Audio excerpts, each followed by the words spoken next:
Hi అండి, welcome to విహాన్విత vlogs. ఈరోజు అయితే టేస్టీ బెండకాయ ఫ్రై కర్రీ ఎలా తయారు చేయాలో చూద్దాం. మనం ఫంక్షన్స్లో క్రిస్పీ బెండకాయ ఫ్రై తింటూ ఉంటాం కదండి. దాన్ని ఈరోజు అయితే శనగపిండితో ఎలా తయారు చేయాలో చూద్దాం.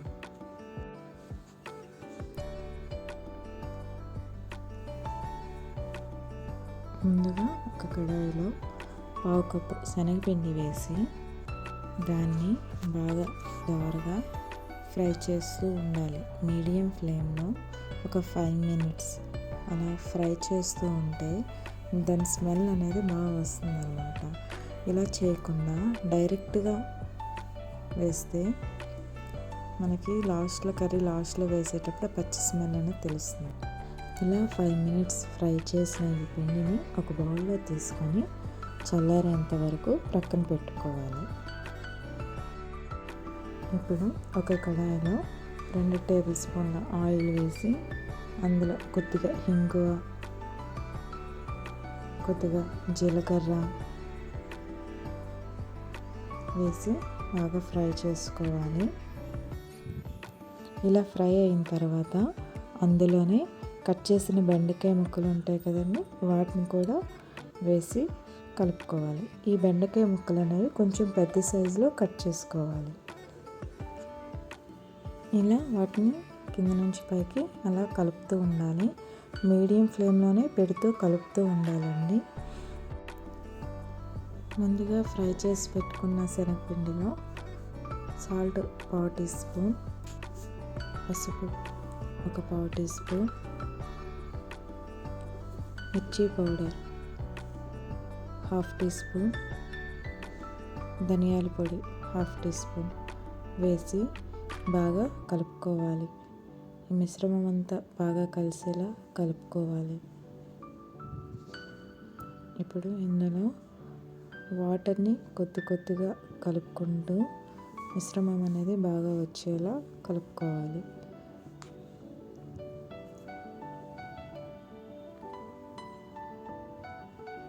చూసారుగా, ఇలా ఈ బ్యాటర్ అనేది ఈ విధంగా వచ్చేలా కలుపుకొని పక్కన పెట్టుకోవాలి.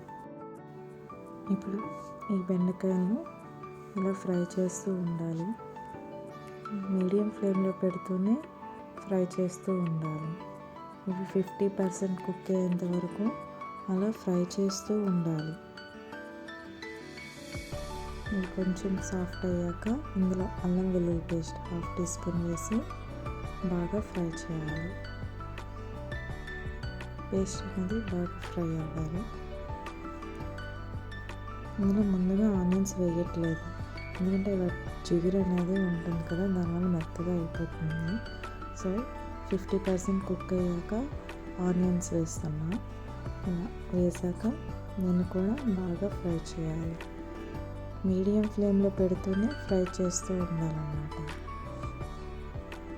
ఆనియన్స్ అనేవి కలర్ చేంజ్ అయ్యేంత వరకు, గోల్డెన్ కలర్ వచ్చేంత వరకు అలా ఫ్రై చేస్తూ ఉండాలి.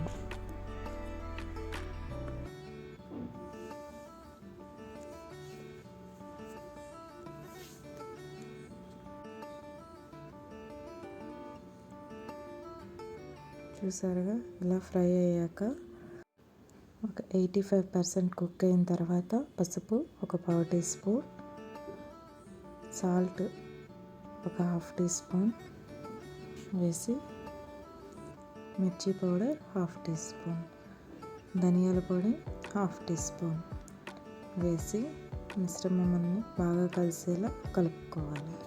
ఇక్కడ సాల్ట్ అనేది మనం తక్కువగా ఎందుకు వేసామంటే శనగపిండి బ్యాటర్లో కూడా ఆల్రెడీ మనం వేసాం కాబట్టి చూసుకొని మన టేస్ట్కి చూసుకొని వేసుకోవాలి. ఇలా ఇవన్నీ ముక్కలకు బాగా పట్టే విధంగా మీడియం ఫ్లేమ్లో పెడుతూనే బాగా ఫ్రై చేయాలి. ఈ సాల్ట్, కారం అంతా కూడా ముక్కలకు బాగా పట్టాలి. బెండకాయలు అనేవి 80% కుక్ అయిపోవాలి. కుక్ అయిన తర్వాతే ఇలా వేసుకొని బాగా కలుపుకొని ఫ్రై చేయాలి. ఇలా 90% అయ్యాక అప్పుడు మనం కలుపుకున్న ఈ శనగపిండి మిశ్రమం అనేది చూసారుగా ఈ విధంగా బ్యాటర్ అనేది ఉండేలా చూసుకొని ఈ కూరలో వేసుకోవాలి. ఇలా వేసుకునేటప్పుడు మంట అనేది లో ఫ్లేమ్లో పెట్టుకోవాలి. ఇలా వేసుకున్న తర్వాత కింద నుంచి కలిపి మంటని మీడియం ఫ్లేమ్లోకి అడ్జస్ట్ చేసుకొని మళ్ళీ బాగా కలుపుతూ ఉండాలన్నమాట. ఇలా కలుపుతూ ఉంటేనే మనకి కర్రీ అనేది క్రిస్పీగా టేస్టీగా వస్తుందన్నమాట.